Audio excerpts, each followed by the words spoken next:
Good afternoon, dear students. First of all, I congratulate you for your upgradation to class 11th. I welcome you all to the orientation lecture on economics. So, now in this lecture, the areas to be covered are economics as a subject, different fields in economics, that means we can say branches of economics as well, degree programs in economics, what type of degrees or programs in which you can after the 12th class you can opt for, why to study economics, and one more important, that is career options, and top institution of economics in India and top universities of economics in the world. Now first of all, let us discuss economics as a subject. No doubt that you are new to this subject. In 9th and 10th, you are some basics about the economics, like economic activities and banking, etc. But here in class 11th, you will know about the economics, its branches, mainly micro and macroeconomics. Let us have a view on economics as a subject. So economics is considered both as a science as well as an art. So economics is science as well as an art. And one more important thing, that is its study of how societies use its limited resources to produce goods and services and distribute them among the people. The ultimate goal of economic science is to improve the living conditions of people in their everyday life. Economic analysis is also applied to diverse subjects such as education, politics, religion, social institutions, war, science, and the environment. This is a subject which is applicable in your day-to-day life, in your day-to-day activity. Now, the different fields of economics, or you can say different branches of economics also. First, it is agricultural economics, financial economics, labor economics, industrial economics, international economics, business economics, banking economics, environmental economics, developmental economics, rural economics, and rural development, and econometrics. So these are the branches of different branches of economics. But here in class 11 and 12, you have to deal with micro and macro aspect of the economics only. And one more thing, in class 11th, when we talk about your syllabus, you are having say introductory microeconomics and statistics for economics. Now let us have a view on the economic courses. What are the economic courses for which you can opt for? So I have distributed these in three groups: at UG level, at PG level, at MPhil and PhD levels. At UG level, you are having BA Economics, or you can also have a BA Honors in Economics, BSc Economics, BSc Honors in Economics, BA Business Economics, BA Developmental Economics. So these are the courses at UG level, at graduate level. Now at PG level, you are having MA Applied Economics, MA Business Economics, MA Econometrics, MA Economics, MA Indian Economy, MA Quantitative Economics, MBA Business Economics, and MSc Applied Economics, MBE Master of Business Economics.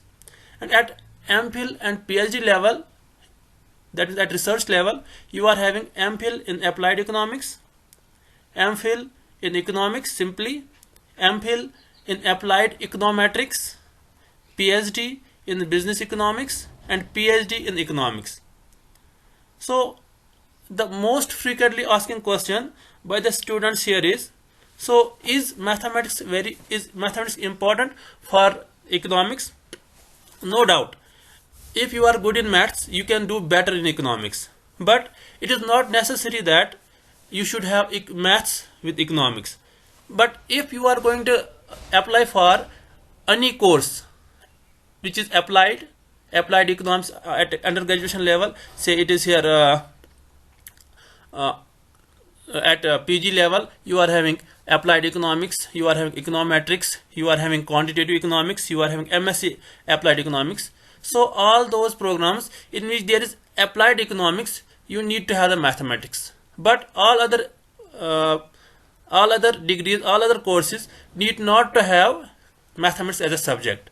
And when we talk about at MPhil and PhD level, if you want to go in academics, that means you want to become a professor, assistant professor, then these are very important, these courses are very important for that.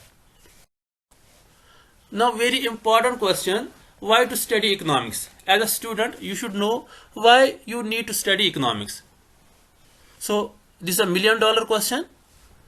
Now, studying economics develops the problem solving, analytical, communication, and persuasion skills in students that are critical for success in today's job market.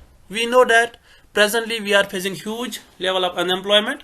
So, if you are going to opt for this subject, you will develop number of skills which can help you in getting a better job. Second, the study of economics enables to understand people, businesses, markets, and governments, and therefore people respond better when things change.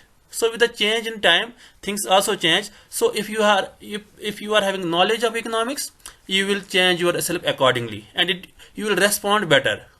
And one more important thing, that is real life application. This is used in your day-to-day life. For example, here you are presently you need to take the decision which subjects to choose. So actually, when you choose the subjects, simple example is there. When you choose the subjects, you choose those subjects for your benefit.